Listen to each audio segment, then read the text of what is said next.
A Short History of a Long Marriage. This is written by Lucy Rose Fisher, and we will have Barbara and Steve reading. Let's give them a warm hand.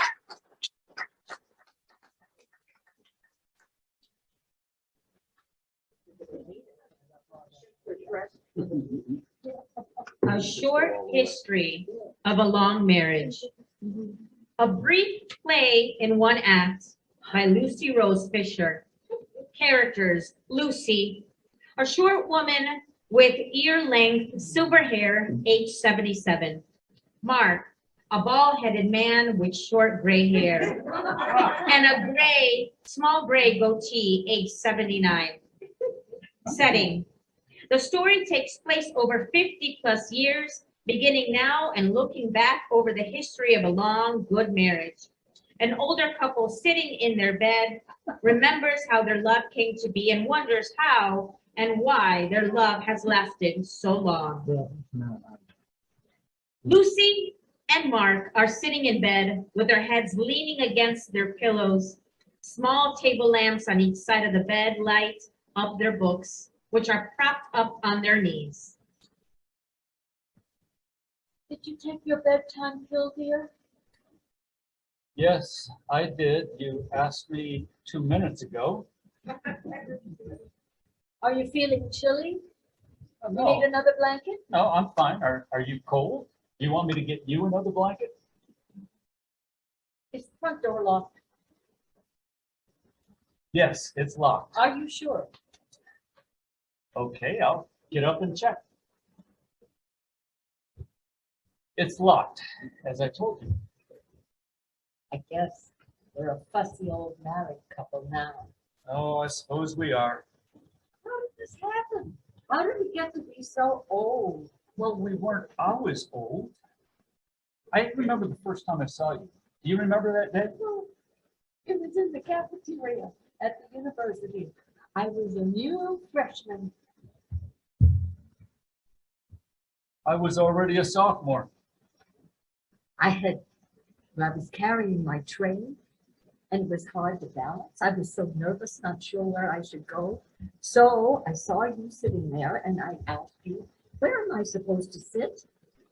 I said right here next to me. And we started talking. And that was that. We were so young. Yeah, I thought you were pretty cute. Sexy, actually. It was all about sex, wasn't it? Yeah. The university is supposed to be a place of books, but really it's all about sex. There are all these sex hormones hovering in the air, androgens, testosterone, estrogen. Yeah, it was all about sex, wasn't it? Oh, wow, those were the days. We became a couple. Mhm. We were an item. We used to hold hands all around the campus, eating and talking and chewing, giggling in the library. No, you were giggling. I was not a giggler. Yes, you were. Well, maybe. It's really quick. We fell in love. Yeah, and then we fell in love. We were so young. Yeah, my parents were suspicious. I heard my dad say to my mom, "Well, what do we know about this girl?" Oh, my folks too. My mother said, "You're awfully young to get so serious." I don't think your mother liked me. Oh, no, I think she liked you. She was just worried. Yeah, I understand that now. But then, I was just stuck on you. I was stuck on you too. All of a sudden, well, 3 years later, we were having a wedding. Oh, yeah. I was in grad school then, far away, on the other side of the country. We were we were separated for half a year. Did you miss me? Yes, I bet you missed me more. I think I did. I was pretty lonely out there by myself. I was lonely for you. I was busy taking extra credits so I could graduate in the middle of the year so we could get married over Christmas. I'm talking loud enough, aren't I? No. Can't hear me? Okay. we could get married over Christmas vacation, and I was trying to plan our wedding long distance. I was drowning in a sea of details and decisions. Who to invite, what colors, what photos, what flowers. I asked your opinion on everything. Was I helpful? Not at all. When I asked, what do you think? Your only answer was whatever. Sorry about that. Do you forgive me for? Yes, I do, love. I do. But then, did you know our wedding almost didn't happen? What? Yeah, don't you remember the blizzard the night before the wedding? I was driving in with my folks and we almost didn't make it.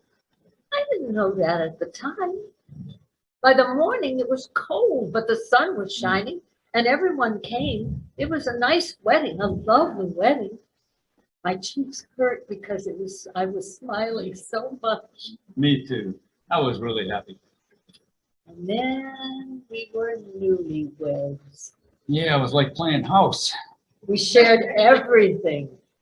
A bed And bank accounts and viruses and bodily fluids and food from each other's plates. and our love and our passion. But we had moods. Yeah. You were like a snake when you were angry, silent and withdrawn. It drove me crazy. Oh, come on. I wasn't so bad. You, however, could be like a snapping turtle. You'd bite my head off if I said the wrong word. I guess I've been pretty hard to live with sometimes. Somehow, yeah, but we learned to adapt, to live with each other's moods. Then it was baby time. Oh, yes. Remember when our friends were having babies? I mean, everybody was doing it. Yeah. So I threw away my little circle of birth control pills and we had sex with a purpose. We had a goal. That was fun, wasn't it? And, well, it happened pretty quickly, too. I got pregnant. Certain odors and even noises made me woozy and seasick. Yeah, but at first, no one could tell. Your tummy looked so flat. It was our secret. But then I got big, bigger than a Mack truck, bigger than a rhinoceros.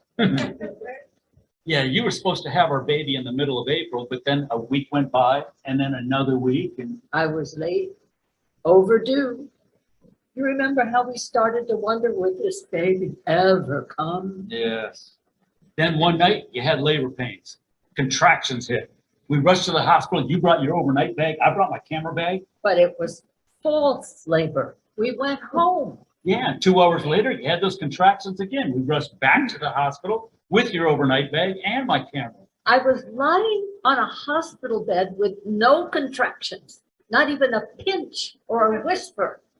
You were next to me. Do you remember? I was lying there and thinking, will this baby ever come? Yes, yes, I remember. So we went back home again. And then I was in labor later that night. Really in labor in the middle of the night. I was up on all fours, rocking to manage the pain, which could not be managed. Yeah, we rushed back to the hospital. No bag, no camera. You were in such pain, and I felt absolutely helpless and A useless. crescendo of pain, a glare of fluorescent lights. I was in love with the smiling nurse who massaged my back. You remember her? I didn't even know her name. Yeah, and I saw our baby come into the world. It's a boy. I was crying. I was crying too, and the baby was crying. Oh, that was the most amazing day of my life. For me too. And our baby was brilliant.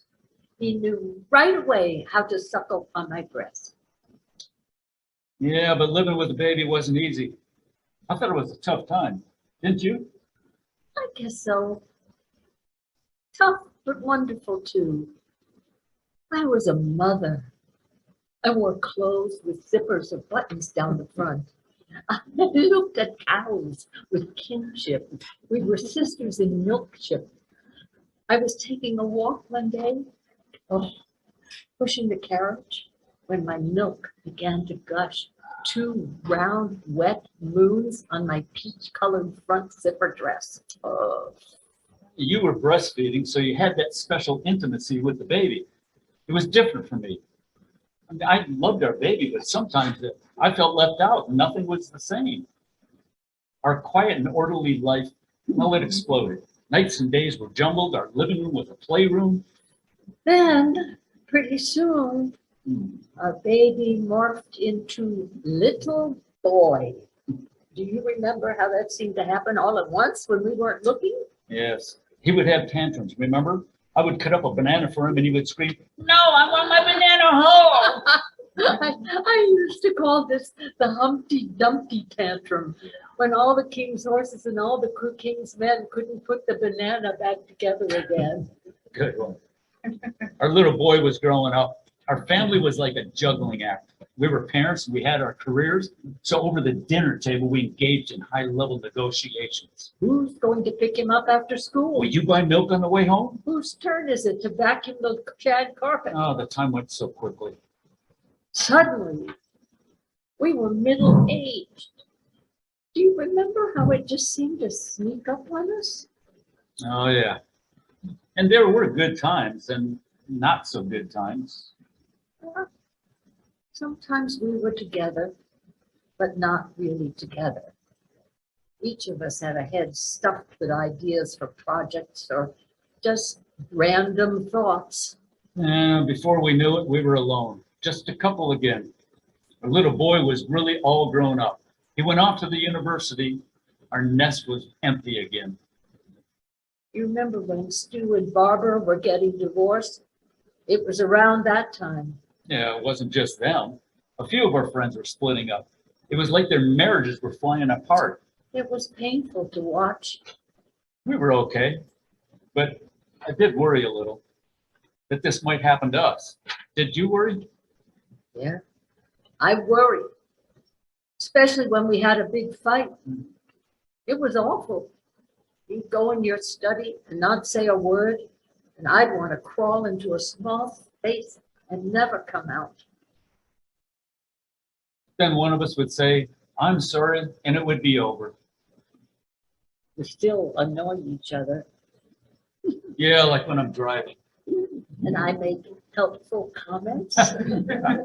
There's a stop sign. The light is turning. Watch out for that car. Even if I don't say a word, I press my foot to the floor, slamming my invisible brakes. I can't seem to help myself. Yeah, you really drive me crazy. I No know. pun intended. I know, and I'm sorry. We laugh about it, sort of. I guess laughing at ourselves helps a lot. We've had a lot of good times together. Yeah, like our great trips. I'd love to explore the world with you. There was one time when we were at a resort. It was a tropical country. I was sitting by the swimming pool with my glasses off, and I noticed a balding older man standing on the other side of the pool. He had a striped bathing trunks and a slightly bulging tummy.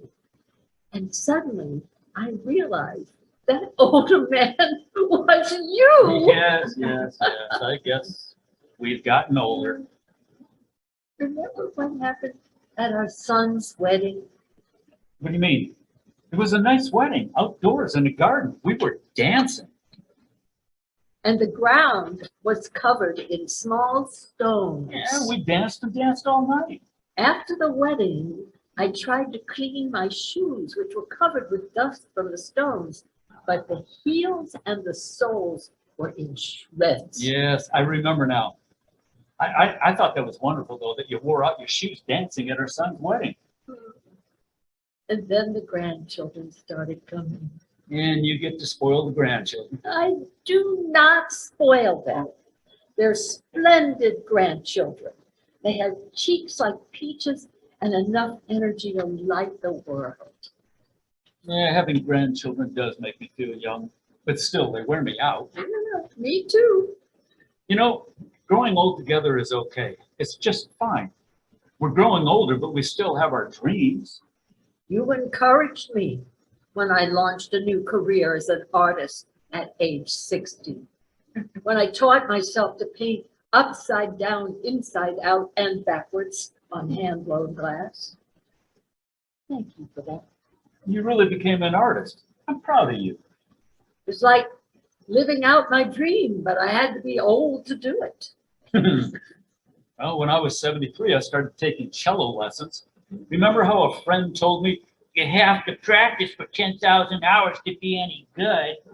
So I guess at that rate, I'll be a good musician by the time I'm 118. Life is fragile. You know, one day you had a fever, you were hot, then cold. You couldn't stop shaking. I took you to the hospital. You were delirious and couldn't answer simple questions. I was terrified. I might have lost you. We've had lots of losses.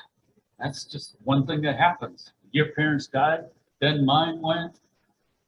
We've lost so many people who were dear to us. Home is crowded now with our sweet ghosts. Our memories are vivid and rich. We've been together for more than a half a century. We were so young when we met, propelled by our crazy teenage hormones. How does it happen that we still love each other? I think it's kind of a miracle that we still like each other after all these years. Yeah. We're like barn owls or macaroni penguins. You know, those species that mate for life, like us. Maybe it's luck or fate. Yeah. I think we are sure, destined to be together. Kind of a mystical thing. What do you think? I don't know. I think we've always done a lot of talking. We're good at talking. And we're good at listening to one another. We have worked on our marriage. We've learned how to put each other first. We've learned how to laugh at ourselves. I think that's that's a secret ingredient. We've trained each other and we've grown up together. When I look at you now, I have a sense of tender trepidation. I wonder how many more years together, how many good years. Grow old, my love. The best is yet to come. They each reach over and put their books on their night tables and turn off their lights. In the dark, Mark puts his arm around Lucy and they snuggle together under the covers.